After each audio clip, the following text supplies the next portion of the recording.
ভয়ঙ্কর সমুদ্র, অন্ধকার গুহা, দানবের ছায়া আর ঘরে ফেরার জন্য এক বীরের অদম্য লড়াই। বিশ্বজুড়ে আলোড়ন তুলতে মাত্র 1 মিনিট 54 সেকেন্ডই যথেষ্ট। ঠিক এমনই চমকপ্রদ দৃশ্য দেখা গেছে ক্রিস্টোফার নোলানের নতুন সিনেমা দ্য ওডিসি ট্রেলারে। সিনেমার কেন্দ্রীয় চরিত্র গ্রিক বীর ওডিসিউস। ট্রয় যুদ্ধের পর নিজের দেশে ফেরার পথে তার সামনে দাঁড়ায় ভয়ঙ্কর সমুদ্র, দানব, বিশ্বাসঘাতকতার সময়ের নির্মম পরীক্ষা। আর এই সাহসী চরিত্রে অভিনয় করেছেন ম্যাট ডেমন। ট্রেলারে তাকে দেখা যায় কখনো জাহাজডুবির পর ভেসে যেতে, কখনো অন্ধকার গুহার ভেতর দিয়ে এগোতে। পদ্মা সেতু, মেট্রো রেল এবং এলিভেটেড এক্সপ্রেসওয়ে নির্মাণের গর্বিত অংশীদার বসুন্ধরা সিমেন্ট। ট্রেলারের সবচেয়ে আলোচিত অংশ ট্রোজান হর্সের ভেতরের দৃশ্য।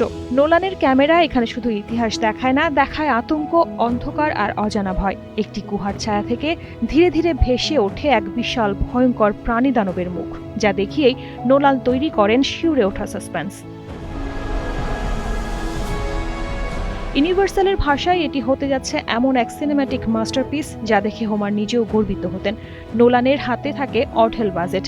ওপেনহাইমারের পর নোলান নিজেই বলেছিলেন, আমি যাই করি সেটির উপর আমার সম্পূর্ণ মালিকানা থাকতে হবে। আর সেই দর্শনেরই ফল দ্য ওডিসি। মিথ, ইতিহাস আর নোলানের ভিজুয়াল মিউজিক সব মিলিয়ে দ্য ওডিসি হতে যাচ্ছে আগামী বছরের সবচেয়ে প্রতীক্ষিত সিনেমাগুলোর একটি। সবকিছু ঠিক থাকলে মুক্তি পাবে 2026-এর 17 জুলাই।